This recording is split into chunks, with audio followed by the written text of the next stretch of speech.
2000 টাকার মধ্যে ভালো ডুয়েল ব্যান্ডের রাউটার খুঁজছেন, কিন্তু ব্র্যান্ড ভ্যালু আর পারফরমেন্সের কম্বিনেশনে কোনটা বেটার হবে সেটা নিয়ে কনফিউজড। তাই আজকে আমরা কথা বলবো টিপি লিঙ্কের আর্চার C54 নিয়ে। এটা একটা ওয়াইফাই 5 ডুয়েল ব্যান্ডের রাউটার। যারা কম বাজেটে ঘরের ডেড জোন দূর করতে চান আর ট্রাস্টেড ব্র্যান্ডের রাউটার খুঁজছেন, তাদের জন্যই মূলত আজকের ফুল রিভিউ। আজকের ভিডিওতে আমরা এটার ভালো মন্দ সবকিছুই একদম ফ্র্যাঙ্কলি আলোচনা করব। তাহলে চলুন জানা যাক এটা আপনার টাকার সঠিক ভ্যালু দিবে কিনা। প্রথমেই আসি এর লুক আর ডিজাইনে। রাউটারটা হাতে নিলেই প্রথমেই যেই জিনিসটা নোটিস করবেন সেটা হচ্ছে এর কম্প্যাক্ট সাইজ। এটা খুবই ছোট, হালকা আর কিউট একটা রাউটার। ঘরের যে কোনো কোনায় বা দেয়ালে ঝুলিয়ে রাখলে দেখতে বেশ কিউটই লাগে। তবে এই কম্প্যাক্ট ডিজাইনের একটা ডাউন সাইড বা মাইনাস পয়েন্টও আছে। এর বডিতে কোনো ব্রিদিং ভেন্ট নাই, অর্থাৎ বাতাস বের হওয়ার মতো পর্যাপ্ত ভেন্টিলেশন দেওয়া হয়নি, যার কারণে টানা ব্যবহার করলে বা একটু গরমের দিনে এই রাউটারটা বেশি গরম হবে। তাই চেষ্টা করবেন রাউটারটা এমন জায়গায় রাখার যেখানে কিছুটা বাতাস চলাচল করে। যদিও এই কারণে পারফরমেন্সের অত বেশি নোটিসেবল চেঞ্জেসও আসে না। আর এই রাউটারটার ফুল বডি প্লাস্টিক বিল্ড, মোটামুটি ভালো কোয়ালিটির প্লাস্টিকই দেওয়া আছে। ডিজাইন তো গেল, এবার কথা বলি এর মেইন পাওয়ার হাউস বা স্পেসিফিকেশনস নিয়ে। এই ছোট্ট রাউটারে আপনারা পাচ্ছেন 5 dBi এর 4টা অ্যান্টেনা। এর মধ্যে 2টা অ্যান্টেনা ডেডিকেটেড 2.4 গিগাহার্জের জন্য আর 2টা অ্যান্টেনা 5 গিগাহার্জের জন্য। সবগুলা অ্যান্টেনাই ওমনি ডিরেকশনাল, মানে সব দিকে সমানভাবে সিগন্যাল ছড়াতে পারে। এই ডুয়েল ব্যান্ড রাউটারে যে স্পিড ক্যাপাসিটি পাবেন সেটা হচ্ছে 2.4 গিগাহার্জ ব্যান্ডে পাবেন ম্যাক্সিমাম 300 Mbps পর্যন্ত, আর 5 গিগাহার্জে পাবেন ম্যাক্সিমাম 867 Mbps পর্যন্ত স্পিড। তাই দুইটা স্পিড মিলিয়েই মূলত এটাকে AC1200 বলা হয়। কভারেজের কথা যদি বলি তাহলে ওপেন স্পেস বা খালি জায়গায় এটা 1200 থেকে 1500 square feet maximum area coverage দিবে, অর্থাৎ 3 বেডরুমের ফ্ল্যাটেও খুব আরামেই এটা কভার করতে পারবে। আর ঘরের সব কোণাতেই যেন সমান স্পিড পৌঁছায় সেজন্য দেওয়া আছে বিম ফর্মিং টেকনোলজি। এই টেকনোলজিটা ডিভাইস ট্র্যাক করে সেই দিকেই সিগন্যালটা বেশি পুশ করে, যেটা এই বাজেটে খুব কাজের একটা ফিচার। এবার একটু পোর্টস আর পাওয়ারের দিকে তাকানো যাক। রাউটারটা চলে একটা 9 ভোল্টের পাওয়ার অ্যাডাপ্টার দিয়ে, আর পেছনে পোর্ট পাবেন টোটাল 5টা।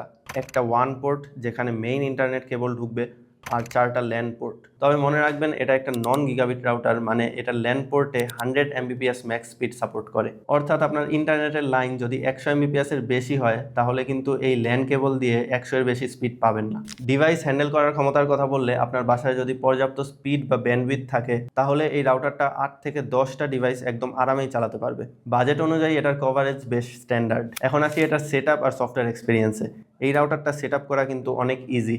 আপনি চাইলেই পিসি বা ল্যাপটপের ব্রাউজারে গিয়ে করতে পারেন, অথবা মোবাইলের টিপি লিঙ্কের টেথার অ্যাপ ডাউনলোড করে খুব সহজেই কয়েক ক্লিকেই সেটআপ করে ফেলতে পারবেন। আবার সেটআপ করার সময় আপনি চাইলে 2.4 গিগাহার্জ এবং 5 গিগাহার্জ ব্যান্ডের জন্য আলাদা আলাদা নাম ও পাসওয়ার্ড সেট করে নিতে পারবেন।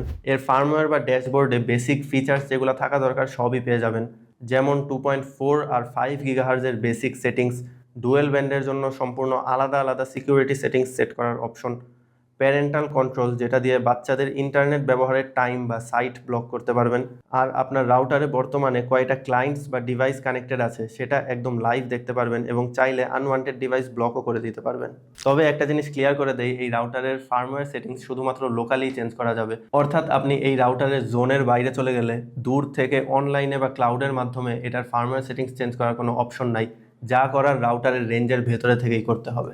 তো থিওরিটিক্যাল কথাবার্তা তো অনেক হলো, এবার চলুন প্র্যাকটিক্যাল পারফরমেন্স দেখা যাক। আমরা এখন রাউটারের সবচেয়ে ক্লোজ ডিস্টেন্সে আছি। এখন উকলা দিয়ে স্পিড টেস্ট করে দেখছি। তো এইখানে ডাউনলোড স্পিড আসছে 93 আর আপলোডও 93.5, আর পিং আসছে 3। যেহেতু আমরা সবচেয়ে ক্লোজ আছি তাই হাইয়েস্ট স্পিডটাই আসার কথা এখানে। আর আরেকটা কথা বলে নিতে চাই যে আমরা এখানে ডট ইন্টারনেটের 20 Mbps এর প্যাকেজ ইউজ করছি। যেহেতু এটা একটা নন গিগাবিট রাউটার তাই এটার ব্যান্ডউইথ বেশি হলেও 100 Mbps ম্যাক্স স্পিড দিবে আপনাকে। এখন আরও দূরে যে এই স্পিড টেস্টটা আবার করে দেখি।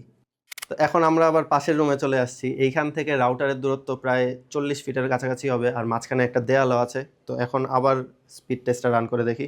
তো এখানেও দেখতে পাচ্ছি ডাউনলোড স্পিড অনেকটা একই রকমই আছে 93 Mbps, কিন্তু আপলোড স্পিডে একটু কম দেখা গিয়েছে 74 Mbps এর মতো, আর পিংও 3ই আছে যেটা আগেও ছিল। তো এখানেও দেখা গেল স্পিড তেমন একটা কমে নাই, অর্থাৎ পাশাপাশি রুমে অনেকটা সেম স্পিডই আছে। তো এখন আরেকটু দূরে যেয়ে দেখি। এখন আমরা আরও দূরে চলে আসছি। মাঝখানে 2টা বেডরুম আর 3টা দেয়াল আছে।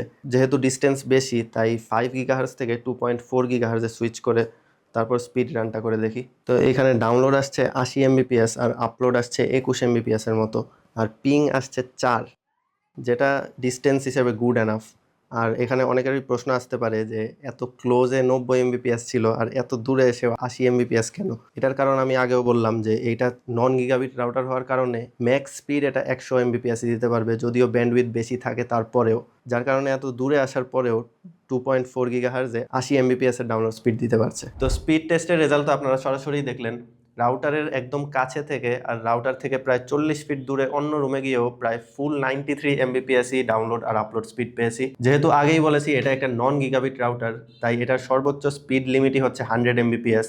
যেহেতু এটা 93 আসছে, তাই বোঝা গেল যে এই রাউটারটা তার সর্বোচ্চ ক্ষমতাই পুশ করেছে। এমনকি 3টা রুম পরে যেও ডাউনলোড স্পিড প্রায় 80 এমবিপিএস এর কাছাকাছি ছিল, যদিও ডাউনলোড স্পিড কিছুটা কমে 20 এমবিপিএস এ চলে আসছে। কিন্তু ওই 80 এমবিপিএস পাওয়ার রুমটা ঠিক পাশের রুমেই যখন টেস্ট করতে গেলাম, তখনই কেন জানি সিগন্যালটাই আর পাচ্ছিলাম না, মানে নেটওয়ার্কই একদম অ্যাভেলেবেলই ছিল না, তাই আর টেস্ট করা পসিবল হয় নাই। অর্থাৎ দেয়ালের সংখ্যা বা বাধার পরিমাণ যদি বেশি হয় তাহলে সিগন্যালটা একদম সাডেন ড্রপ করে। কিন্তু 3টা বেডরুমের ফ্ল্যাটে এটা আসলেও ডেড জোন মুক্ত সিগন্যাল দিতে সক্ষম। তাহলে এখন শেষ কথা কি, 2000 টাকায় এই টিপি লিঙ্ক আর্চার C54 কি কেনা উচিত? একদম সহজ কথায়, আপনার ইন্টারনেট প্যাকেজ যদি 100 এমবিপিএস এর নিচে হয় আর আপনার 100 এমবিপিএস এর উপরে ব্যান্ডউইথের কোনো প্রয়োজন নাই, আর আপনার বাসা যদি মাঝারি সাইজের হয় যেখানে খুব বেশি ঘন ঘন দেয়াল নাই, তাহলে এই ডুয়েল ব্যান্ডের স্পিড আর টিপি লিঙ্কের স্টেবিলিটি উপভোগ করার জন্য এটা একটা কঠিন চয়েস। কম্প্যাক্ট সাইজ আর বিম ফর্মিং টেকনোলজি মিলিয়ে এই প্রাইস রেঞ্জে এটা ডেফিনেটলি একটা ভ্যালিউ ফর মানি রাউটার।